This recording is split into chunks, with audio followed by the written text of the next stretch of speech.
I have the privilege of inviting up our first speaker for today, and it's Dr. Stephen Wolfe. Dr. Stephen Wolfe is a man of many enigmas, man of many puzzles.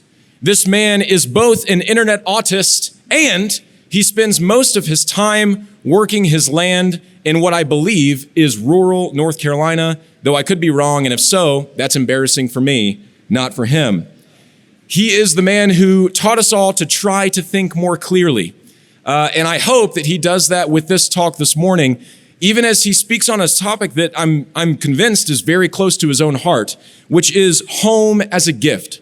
So everyone, please join me in welcoming Dr. Wolfe as he tells us about the virtue of home as a gift.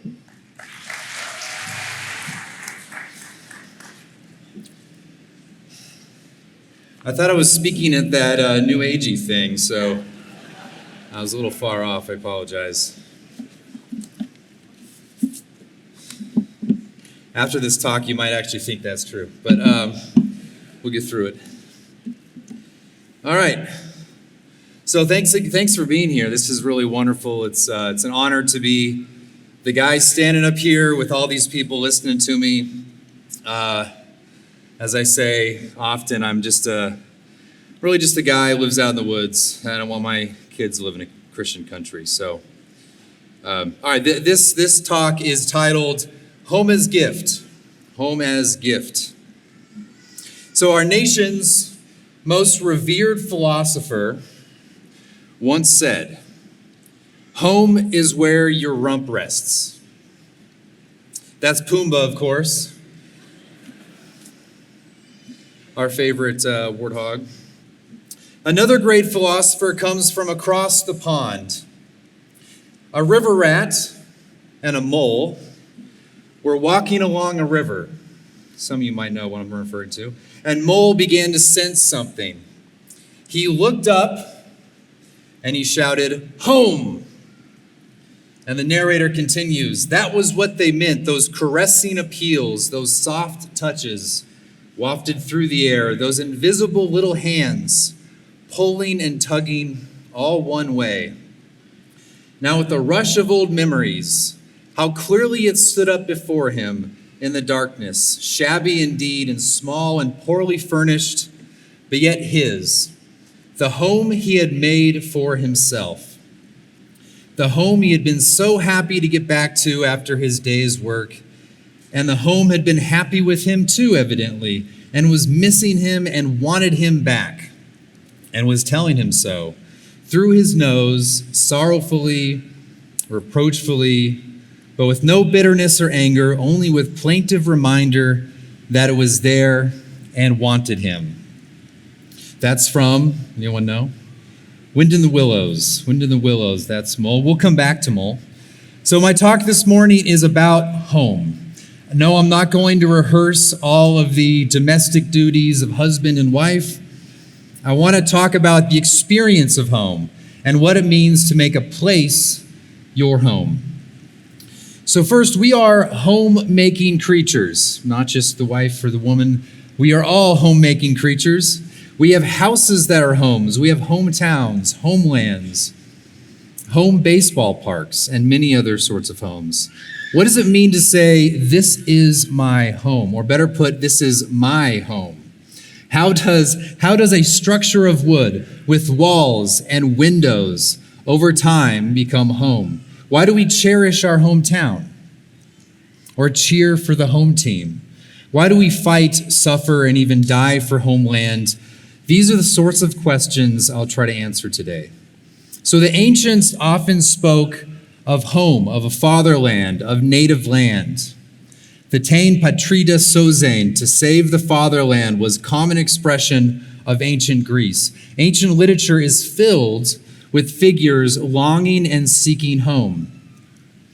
The most famous is Homer's The Odyssey, in which Odysseus wanders for 10 years seeking his home, his patris, the shining island of Ithaca, as he called it. Aeneas, the Trojan hero Virgil's Aeneid, flees his patria to found a new one by divine promise, taking with him in his ships his gods of hearth and home. The Aeneid is actually a story of homecoming. Not only was he returning to the land of his Trojan ancestors, he was seeking a better home, one of divine promise that would far exceed the glories of Troy. So apart from the epic lives of heroes, the everyday man of Christian civilization had a clear sense of home. The fatherland was the land where one's fathers were buried. But being driven to idolatry, they held ancestral worship. They maintained the hearth fire and even gave reverence to it when passing in and out of their dwelling. There was enduring presence of one's ancestors, a connection to the place rooted in natural affection. And it was of supreme importance for Aeneas, for example, to keep close the images and things of his hearth gods as he wandered around the Mediterranean, ultimately to implant them in their Italian home. Marriage among the ancients involved the bride receiving the gods and ancestors of the groom. For example, when Ruth said, your people shall be my people and your God my God, she was, by God's grace, receiving the only true God and God's people. But the expression itself was actually fairly standard practice among pagans. In this act, the children of the marriage would not be torn between the mother's and the father's ancestors and duties. She was grafted into her family's ancestral duties of piety. So marriage back then was not simply a union of man and wife, but a full receiving of the woman into the new objects of veneration and piety.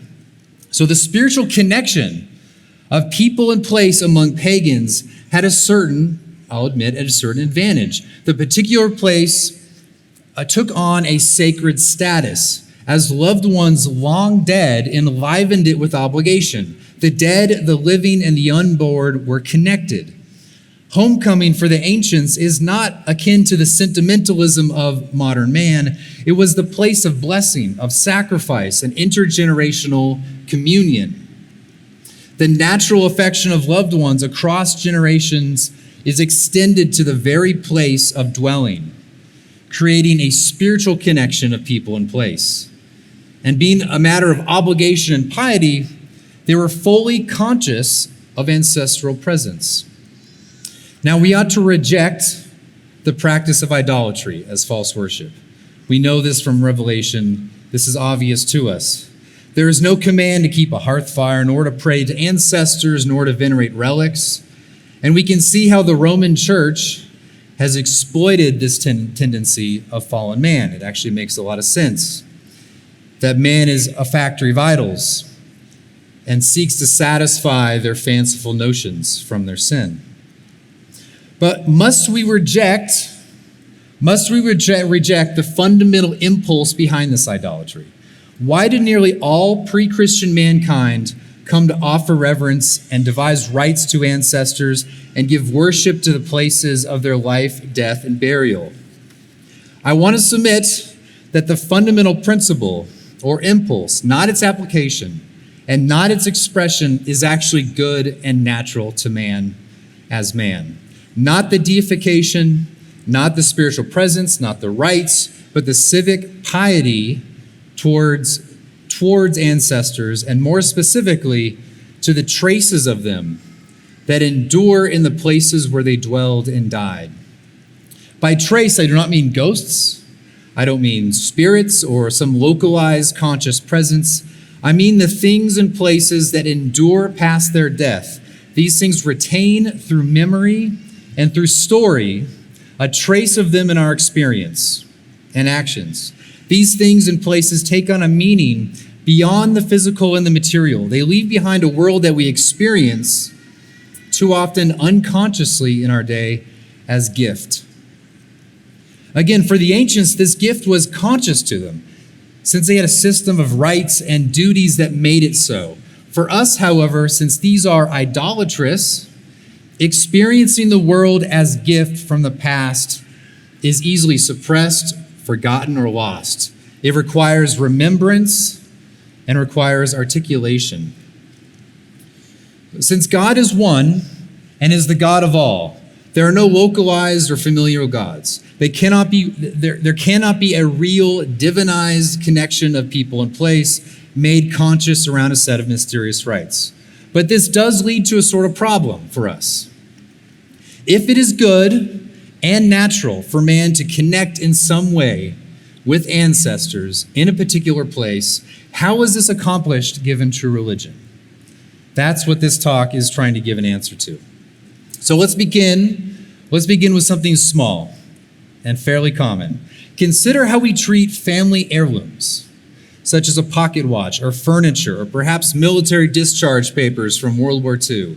Many of these things have little market value, and yet we still cherish them and even plan to pass them down to children. Around each of these things is a story, and telling their story transfers the significance to the hearer.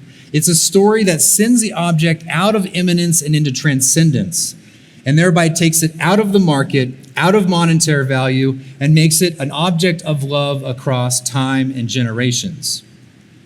You don't worship it, nor do you worship your family through it, but you experience it as signifying an in-the-world connection of something that is not in this world. It has, in other words, a trace of your loved ones imprinted on it. Just think of that object that you have, that you received and plan to give. The significance of that somehow around or signified by that you bring to it an experience through story, through memory. And though we bring memory to it, it brings memory to us. When we encounter it, experience it, we remember those people whom we love. It serves as a call to conscience, to act for the good of ourselves and for our posterity. So our tendency nowadays is to downplay such experience. Modern life is a throwaway culture, one of consumption. Now, theology, for its part, is wielded by the modern theologian to drive our minds to abstract notions of justice, to equalize all affection, to distrust experience, and to follow only adventitious divine commands. It's as if all our fallenness has turned the world into only bare, meaningless material, or filled just with devilish spirits. When one says, "This world is not our home," they too often mean that we cannot make any semblance or sentiment of home, that we cannot mix our labor with it and leave something that endures, and that we cannot leave behind conduits of love across generations. This world is not our home not only communicates carelessness that leads to destruction, it requires that everything is instrumental, that nothing matters beyond market value, and that in the end, everything is bare, meaningless stuff, material, prime matter. Nothing takes on meaning with story and memory, because in the end, everything will burn.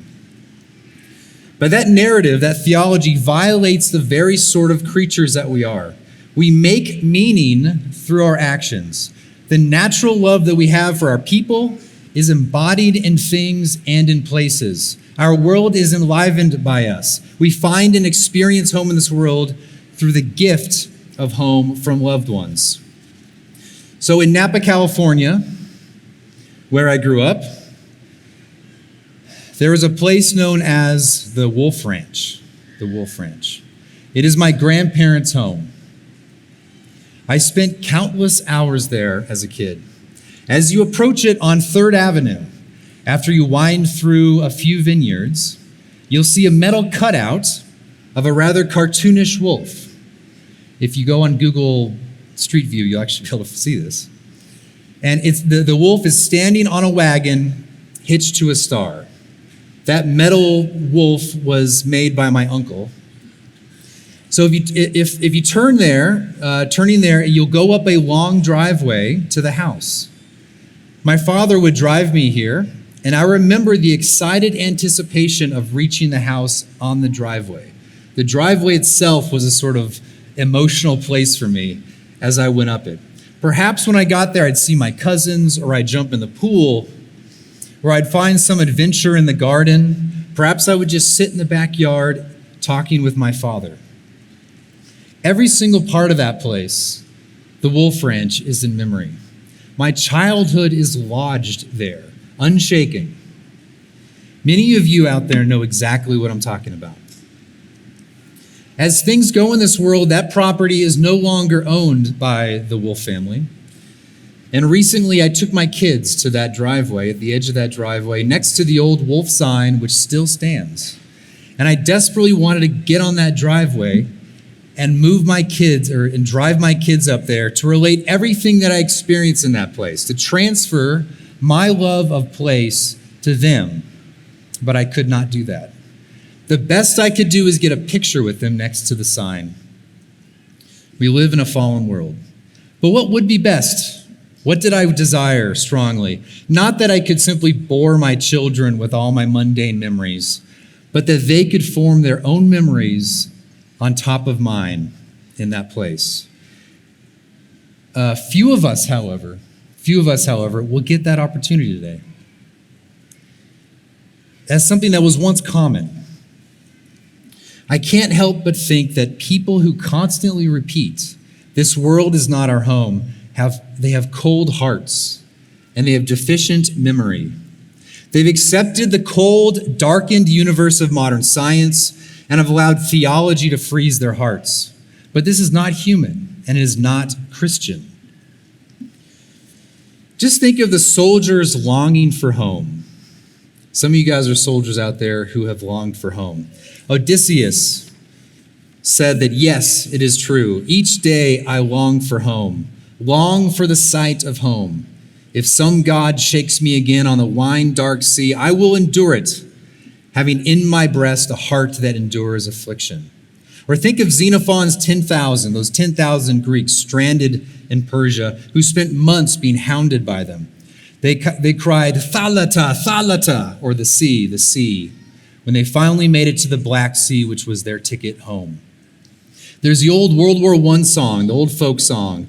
It goes like this: "Keep the home fires burning, while your hearts are yearning, though your lads are far away, they dream of home." Or think of our favorite hobbits as they sat exhausted and cold. Now, this is from the movie version, so forgive me.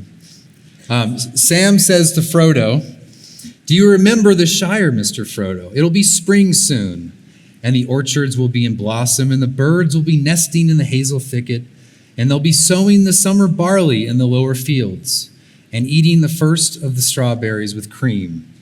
Do you remember the taste of strawberries?" So when you think about it, actually deeply, it's a rather mundane thing, but home is actually rather strange. We humans occupy some space. We conduct our mundane activity there. We sweep the floors of the dining room. We go to the downtown grocery store. Maybe we have a beer at the local pub. And without any intention, we come to belong there. We did not will home into existence. We did not choose home. It happens. It happens to us simply as a result of everyday life. As I said, I'm from Napa, California. I moved to New York for college and then spent 5 years in the Army and then went to graduate school in Louisiana. And I now live in North Carolina. Because moving back to California after all those years just was not possible for many reasons. But no matter how long I live in North Carolina, I have to be honest with myself, I cannot shake the reality that Napa is my hometown. I can't by sheer will transfer that sentiment into North Carolina. Yes, I love where I live. I love the people. I love the culture. I love the landscape, but Napa is home. For 20 years, I grew up there. Nearly every part of it is familiar, filled with deposits of memories with grandparents, my father, mother, sisters, friends, memories of my high school graduation, my first and only Little League Baseball home run, and the restaurant where my wife and I had our first date. She's actually from the same town. But now when I go back to visit, my 97-year-old grandmother is still there. I don't need to recall those memories to feel home. I know the streets. I know the places just by habit. I don't need to think at all. I'm home when I'm there. In a word, I'm well-oriented. So frankly, I doubt that if I live in my current town for the next 40 years that I will rival that feeling. Perhaps through my children it will, but I doubt that. I can't will it. I can't simply decide to feel home. But this place in North Carolina will be the hometown of my children. And just like me, it is not by their decision. It's not by their will. It is through their everyday life, their mundane activity. See, we don't think home. We do life and it happens. In modern life, we think that everything is a matter of choice, when actually most things or many things that matter to us most were not due to choice at all. So as a sort of aside, I'll get to this a little bit later, but my own experience of moving away from hometown and my periodic visits is why I know well why immigration has to be done with care. Immigrants do not touch magic dirt and become Americans. Their bodies might reside here, but in general, their hearts remain somewhere else. They might affirm all the propositions, but their first love is a land far away. Only a few immigrants will know themselves well and suppress that first love, which is their duty, knowing that their obligation is to assimilate as best they can and to see their children and grandchildren become Americans in heart. I'll have more on that later. So as some of you know, I am writing a book, rather slowly, for New Christendom Press on this very topic. And as with my other writing projects, I like to provide a definition. I like definitions. This one is a real definition. It's not just look up a dictionary, what Holmes says.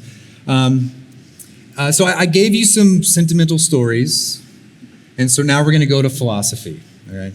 So if this bothers you, the next one with Isker, it'll be like the white barbarian will show up and wake you up. Okay. He'll give you like Frisian war chants or something like that. So just stay tuned. But anyway, so here's my tentative definition. When you buy the book, whenever I finish, it might be different. However, this is what I have now. So home definition is a place of complacent delight, generated by the activity of loved ones, which adorns space with intimate familiarity across generations in order to perfect the union of particular people and to foreshadow the union in the world to come. I'll say it again, and then I'll explain it. Home is a place of complacent delight generated by the activity of loved ones, which adorns space with intimate familiarity across generations in order to perfect the union of particular people and to foreshadow the union in the world to come. So I'm going to break this down and talk about it and explain myself a bit. Now, if you have some kids who are in classical schools and they're in the logic phase, they might look at that definition and be like, hey, that has the four causes in it. And it does. So good for them if they know that. But so we're going to work through those various causes there as painfully as I can make it. No, I'll try not to do that. So first of all, the form of it, I call it a place of complacent delight. I'll explain complacent in a moment. But let's talk about place. So place, I use the word place instead of space or site because place is some geographic space with additional human meaning to it. That's kind of how I understand place, as opposed to like just bare geographic space. So it's like my grandparents' house. Yeah, my grandparents' house is a house. There's some land there, a few trees, a driveway, but it's much more than that. It's not just a space of material, it's a place, and it's a place for me in my experience. It is not merely a house among other houses. So, and really, I want to argue that our built world is a placial world. It is, that is, we relate to spaces in various meaningful ways, and in ways we don't even realize what we're doing. Even a street is a place, just like that driveway. It's a slab of asphalt for true, but it's also for something, namely vehicle traffic, and pedestrians relate to it in a particular way, a place of caution. You don't walk out there unless you look both ways. Parenting young children, we don't realize this too, is largely instruction in how to relate and be in various places. From caution towards streets, every parent's done that, to quietness in the libraries, we've all done that, to attentiveness in church, we've all done that. What we're doing is we're socializing them into these various places in our built environment so that they be or act in the way proper to that space. What are we doing? We are placializing, to make up a word. We're placializing our children's world. In a way, we're building their world and experience. We're assigning meaning to various spaces. We don't realize that that's what we're doing, but that's largely what we're doing all the time. So I said home is a sort of place, but it's also a place of complacent delight. Now, my wife hates that I use this word, but I'm going to use it anyway, because we think of complacent as like, you're complacent. But actually, it's an old term. It comes from a Latin word, complacentia, which means satisfaction or pleasing, or sometimes with the idea of disposition to please. This is actually a commonly used term in sort of scholastic theology, where theologians would speak of God's complacent love for his church through Christ. So God would delight, God delights in Christ, and then there, thus, the church, he delights in the church. The scholastics would speak of three different types of love. All right, they would speak of benevolence, which is like well-wishing, beneficence, which is you doing the good, and then they'd also speak of a complacent love, which is a type of delight, a type of satisfaction. The former two, that is benevolence and beneficence, it's more conscious. It's a willed love. But complacent love has more of a sense of being passive, or it's more responsive. One might have a complacent smile at the sight of a loved one. A mother has a complacent delight in her children. It's that sort of delight you have where it's sort of subconscious satisfaction with your children sitting on your lap. You experience the complacent love by simply being with a friend. That is, after all, the highest form of friendship. You don't seek to use your friend. You just simply delight in being with them. So it's a sort of the being with is an end in itself. All right, so I add delight to this definition, which seems rather redundant, but it completes the meaning since delightful things have a sort of allure to them. Recall Mole's response in Wind in the Willows. The home had been happy with him too. Evidently, it was missing him and wanted him back and was telling him so through his nose, sorrowfully, reproachfully, both no bitterness or anger, only with plaintive reminder that it was there and wanted him. His home was indeed a place of complacent delight. It was a place in which he would respond to it, and in his own experience, he could bring a sort of imagination to the house as delighting in him. Imagine Samwise Gamgee, again, after the long, arduous adventure and his sad farewell.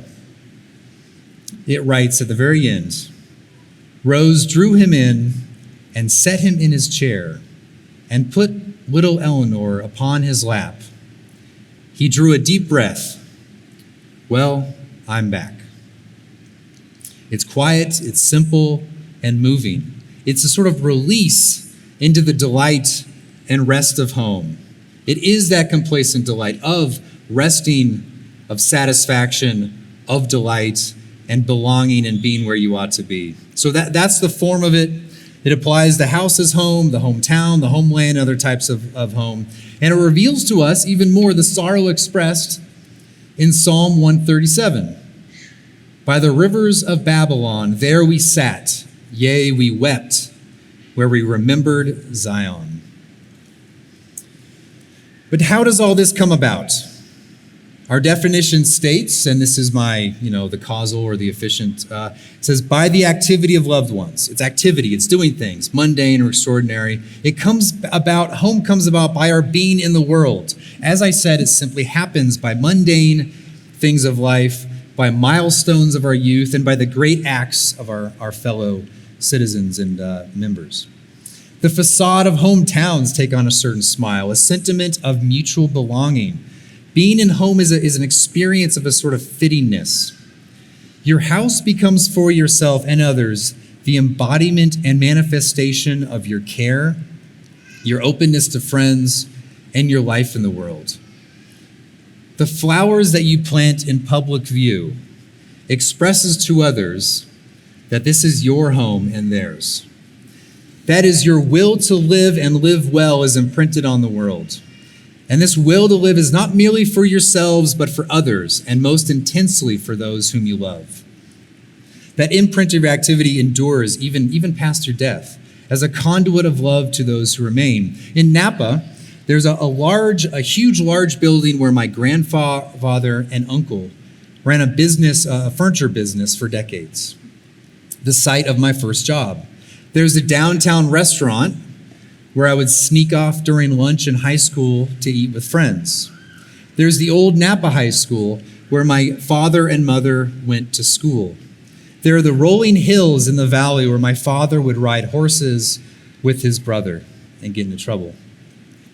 So countless places, all lodged with meaning and story, and the natural affections I have for loved ones is exuding from the walls and the grassy hills. I'm united to it all because of them. I can look out, I can see it, and in a way, the trace of my own father as a young man or a boy on a horse connects me to those hills of the Napa Valley. All right, so let me give a word of clarification here. I'm not saying that if you do not experience this constant conscious delight in your home, that you're doing something wrong. I'm not saying that. Nor am I saying that you need to sort of gin up some feelings all the time to be truly human. I'm not suggesting that. The experience of home is so sort of ordinary that this delight in experience is largely a background experience. It largely exists in the background. When you come home from a long business trip and you come through the doors, you experience the return to home. And you may not even think I'm home, or you might not, consciously articulate it. But if you reflect back on that, sort of pre-reflective experience of returning home, that's what I'm referring to. It often exists in the background of our experience. However, there ought to be the occasional moment when we reflect on home, when we reflect on it, when we think about it, when we articulate it, when we're conscious of it. And so we can then see our loved ones and say, this is my home. So no other cultural art form expresses home better than country music. Of course, we all know John Denver's Country Home, Take Me Home to Lisbon. You know that one. It's already in your head. But there are others that you may not know as well. And there's one by Alan Jackson, and the song is titled Home. He wrote it as he thought about his parents back in Georgia, and he reflected on their history as a young married couple who turned a tool shed built by Alan's grandfather into a house. And so it goes like this here.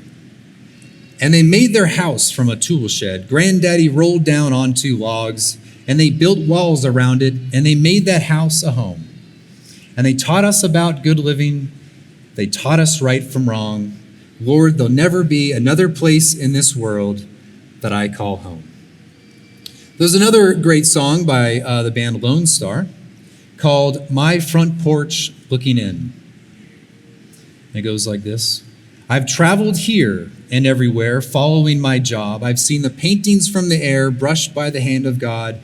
The mountains and the canyons reach from sea to shining sea, but I can't wait to get back home to the one he made for me.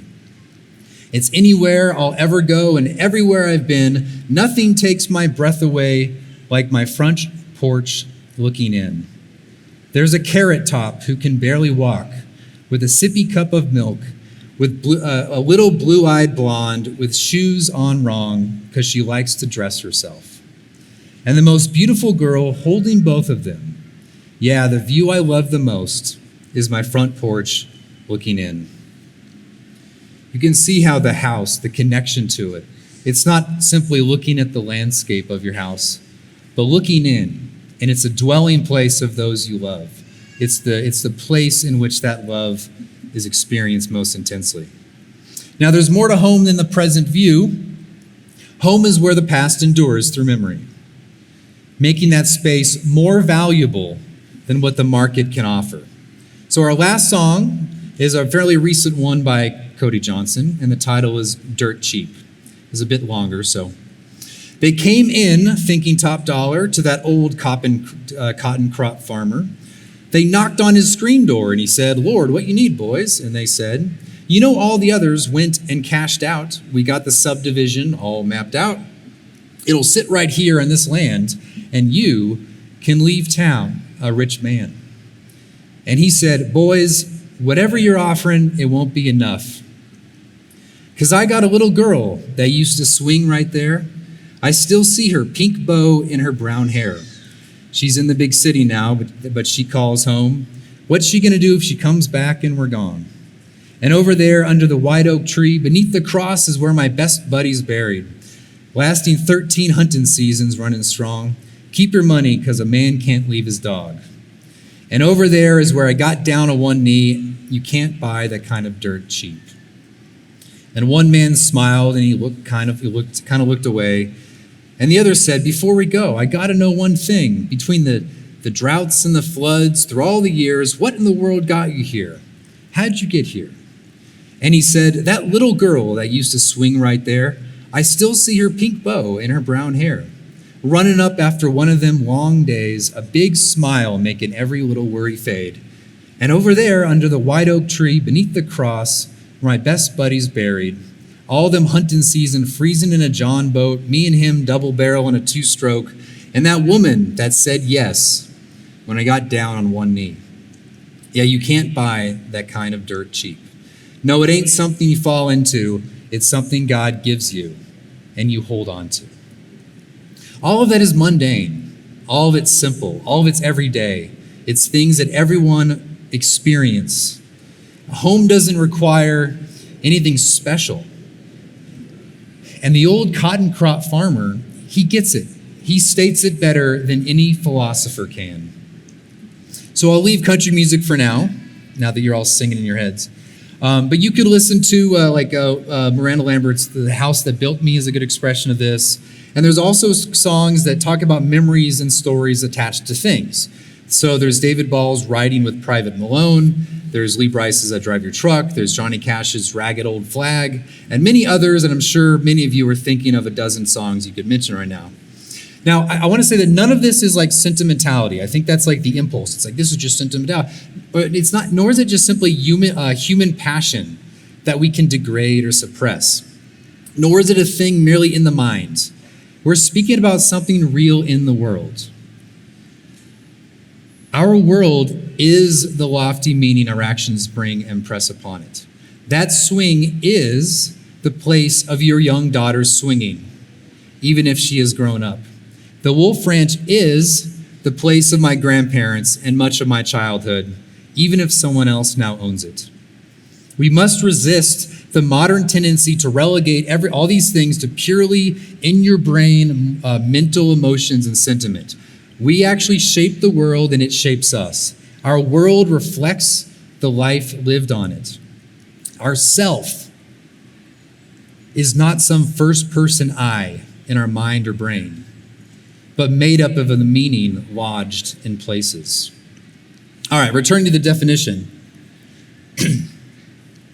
We can understand then that the stuff of home, that is, you could call it the material cause, is the adornment of space with intimate familiarity. So remember, it's a place of complacent delight generated by the activity of loved ones, which adorns space with intimate familiarity.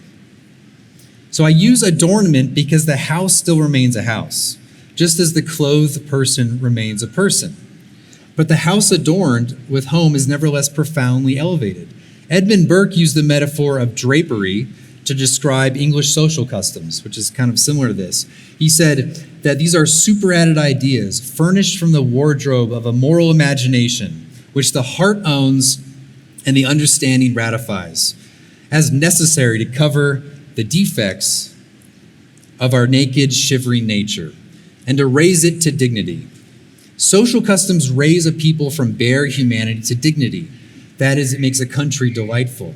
But likewise, the heart-owned moral imagination of the house or the town or the land raises that place into a place of delight. Or put more scholastically, the home is the house perfected. For the very end of the house is that it becomes a home. Now, it's very important to notice that this familiarity is particular. It is not universal. We can all look at a house and say, that house is a home. But saying that house is my home is much different sort of statement. You experience the homeness of the house. You have the memory, the sense of belonging, the sense of obligation. You feel the demand of sacrifice. Now the river rat of Wind in the Willows, who was walking next to Mole, did not get a whiff of home. But Mole did. The rat did not feel the allure of place, but Mole did. Why is that? Well, it's obvious. It is moles' home, not rats. As the text says, the home he made for himself, the home he had been so happy to get back to after his day's work. Home by its very generation is particular and exclusive. One might also say that is subjective, not objective, or better put, it is an exclusive relation of a subject to an elevated object in his experience. But rarely is a home for a singular individual. Indeed, most often a place is a home because people dwell with others. It's not the looking out, but the front porch looking in. That's where you see home. And of course, one cannot fathom a hometown without being a hometown of many people. You cannot separate the people and the place. The place is the people, the customs, the traditions, the manners, the language, the clothing, the architectural style, and many other things. If you replace the people, you replace the place. Can we separate the town, the American town of the 1950s with the iconic cars and townscape from the 50s, fit and flare dresses and the unique American sack suits? There's a sort of fittingness to it all when we see photographs of it. Of course, places change over time. But the substance of it, that which does not change, is the people, being linked by intergenerational ties that bind them together to that place. In other words, there is an irreducible connection of people and place. The continuity across change is found in the people, united by natural and civic loves across generations. Now, the nation, go to the scope of the nation, though typically much larger, follows the same principles. The built environment of a nation changes. The material and artistic cultures change over time. People are born and die. But the people in place, as to its substance, endures. A house of deceased grandparents, now the home of the grandson, perhaps remodeled and refurnished in a modern style, is still the family home. The same is true of the nation if the people of that nation are not replaced. This is why ancestry matters. It links one to the nation either back to time immemorial or to its founding. It links one beyond universal propositions and beyond mere legal citizenship. People are united fundamentally to a place by particular loves, both natural and civic. It binds one to the soil, to one's native land. Delightful for people is the soil of one's native land, and grateful we are for the sacrifices of ancestors. Just think of that common song that we Americans sing.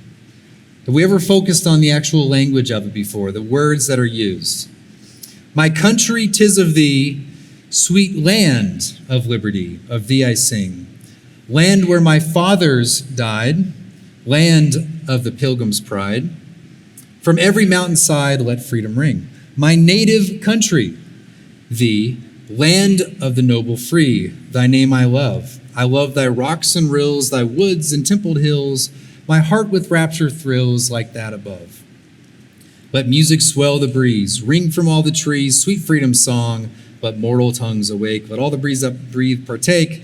The rocks their silence break, the sound prolong. Our fathers, God, to thee, author of liberty, to thee we sing. Long may our land be bright with freedom's holy light. Protect us by thy might, great God, our King. Ancestry, land, God, love, all intertwined into a song that we sing patriotically. But if we look at it, look at the words, we see it connects all those things. And that's our nation as a place. It tells us that our ancestors pledged their lives, fortunes, and sacred honor to secure liberty for themselves and their posterity. We are their posterity. A land of liberty was their gift to us. All right, now getting near the end here. One purpose of the home is the earthly perfecting of union between loved ones.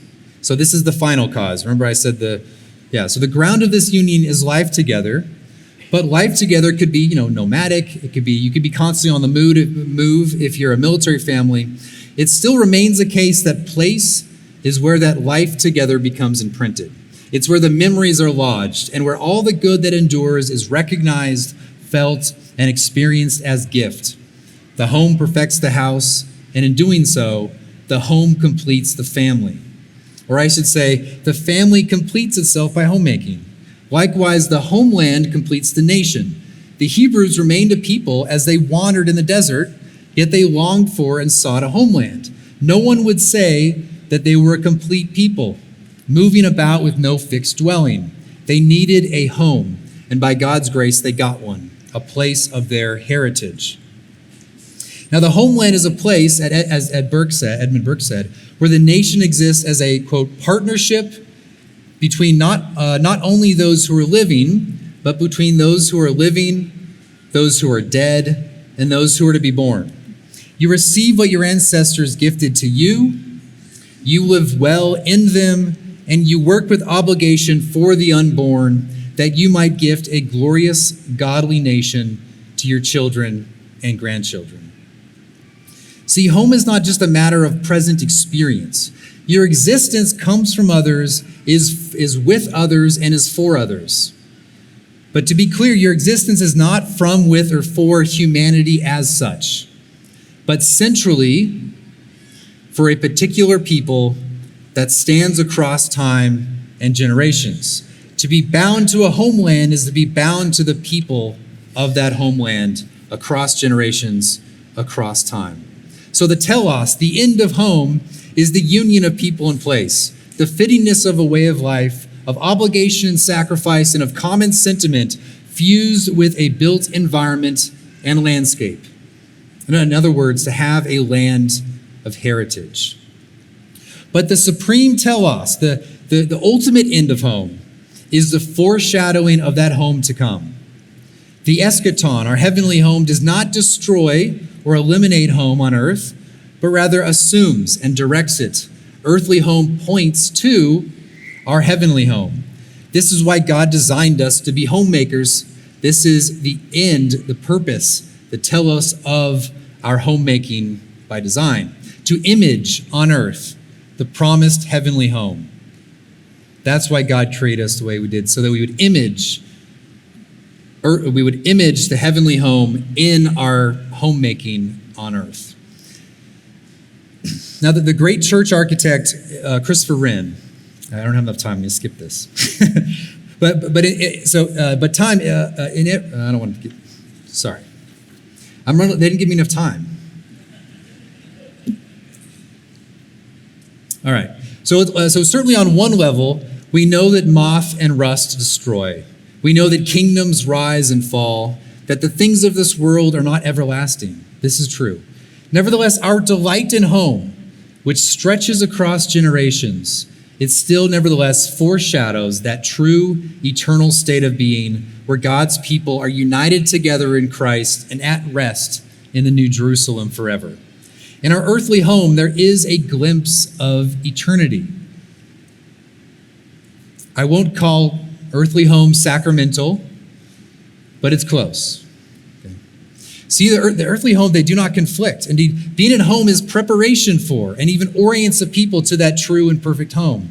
If you delight in your home, that is a good thing. The best thing you could do is delight in your home, acknowledge the good, and then think of the home you promised in Christ. We do not lose our humanity when we become Christians. Rather, we are Christian human beings. We are still homemakers on earth, on our way to have our heavenly home prepared in advance for us. So in that much abused passage, Jeremiah 29:7, God tells his people to seek the peace of the city that they dwell in. First, notice that seeking earthly peace does not distract from eternal peace. So just like when we go to church on Sunday and we rest on the Sabbath, that doesn't take away from, it's not a zero-sum rest from the eternal rest. It actually directs us to it. But what is earthly peace but a people who live in the good gifts of ancestors? and prepare a good place for future loved ones? Isn't peace a place of shared loves that began with natural relations and civic friends, that endures to the present and are conserved for the future? A love stretching across generations. That is peace. That is earthly peace. A shared set of loves across generations. And doesn't this point to our future home, where we join our spiritual forefathers and Christian progeny and together attain our eternal home? So the telos of home, the end, the purpose, it's twofold: to bring union to people and place in life according to earthly principles, and to bring union of people and place in the life to come according to heavenly principles. And the former submits to the latter. This is why our home, our house's home, our hometowns, our homeland must be Christian.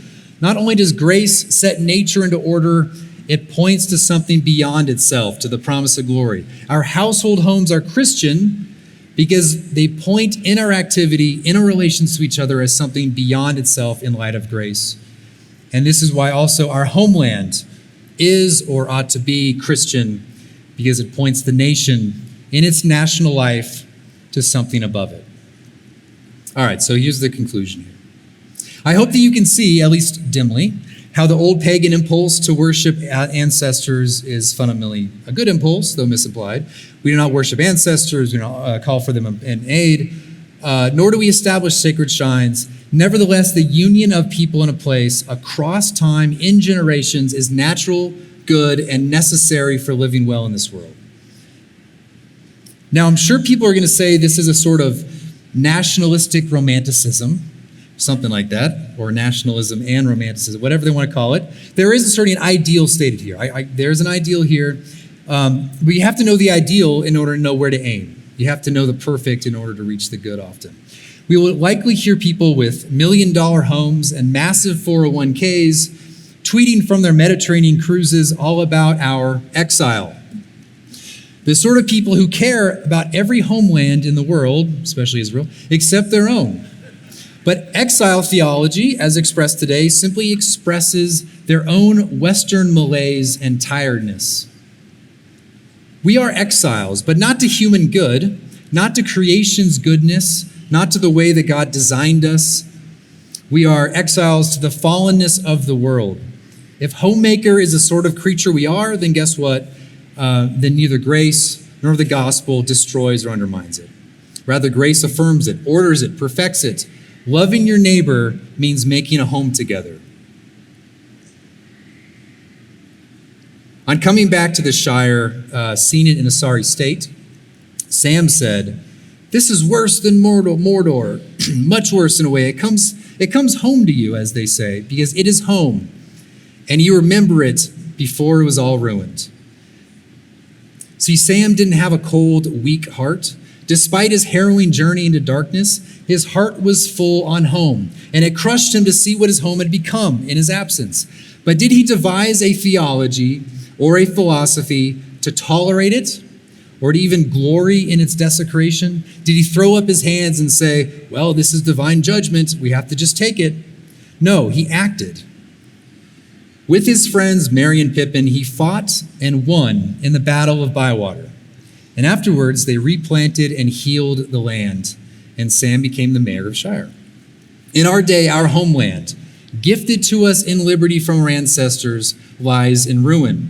The party of Saruman, with their reckless hate, have spoiled and polluted it. But we can put safety third and fight back.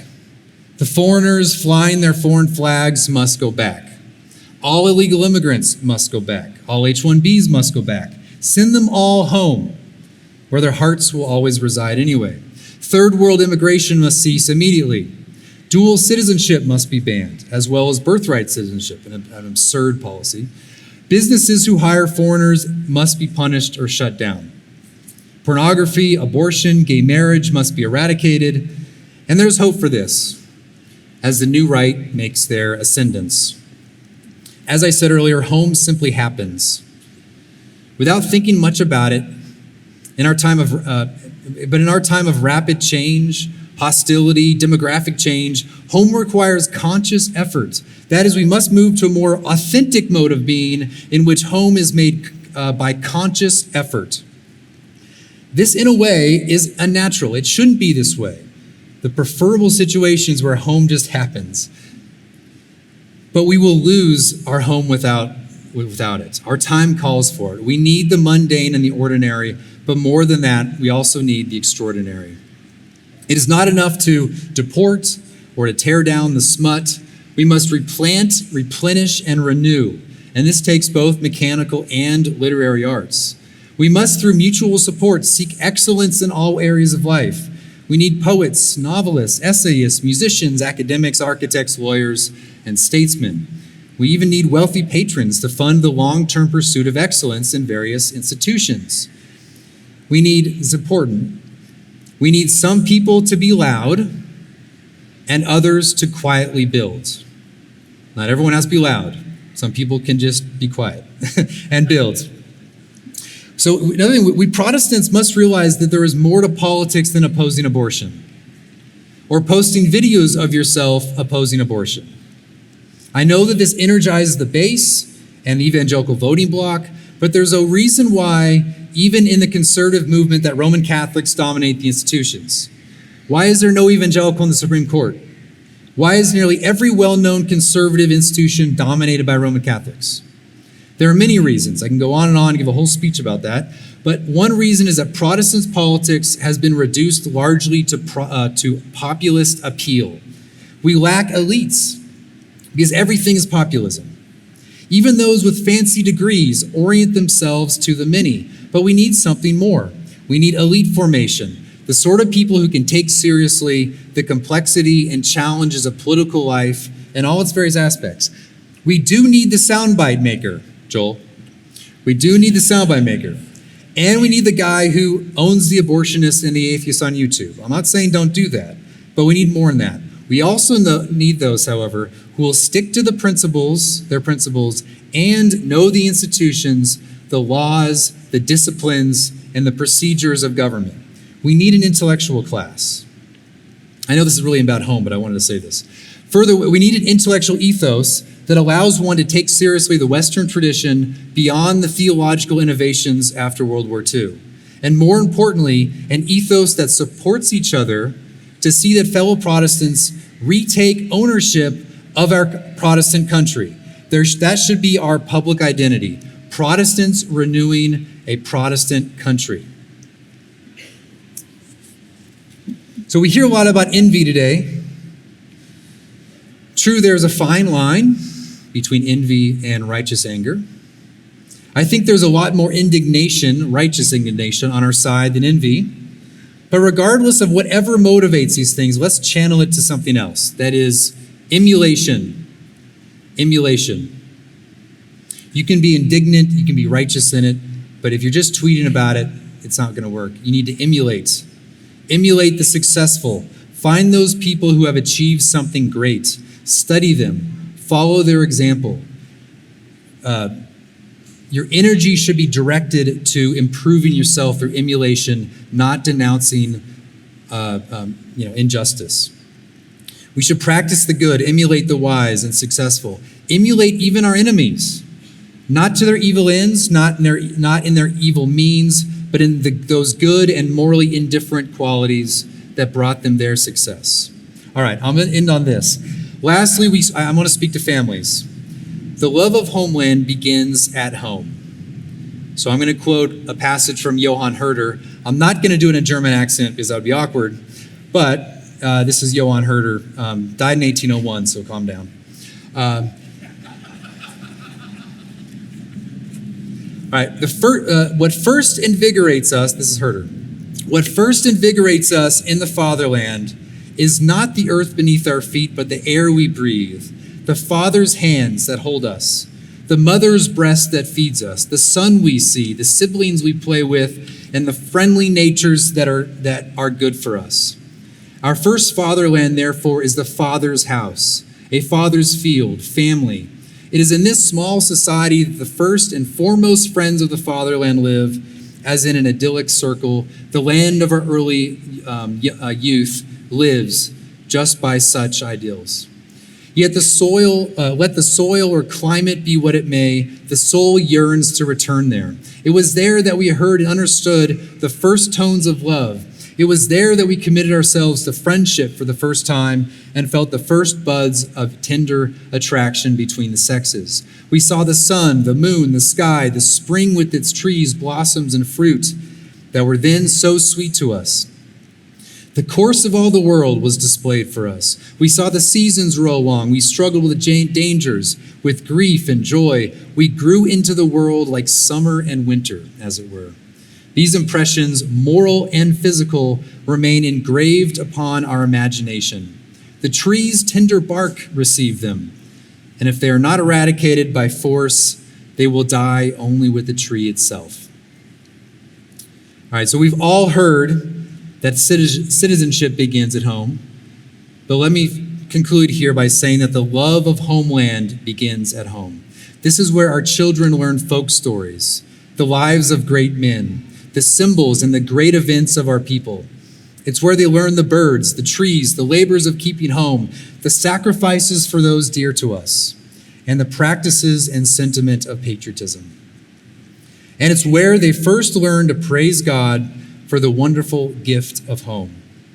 Let us remember that great calling from God and from our ancestors, that we would pass down a home for our children and for our grandchildren. Thank you.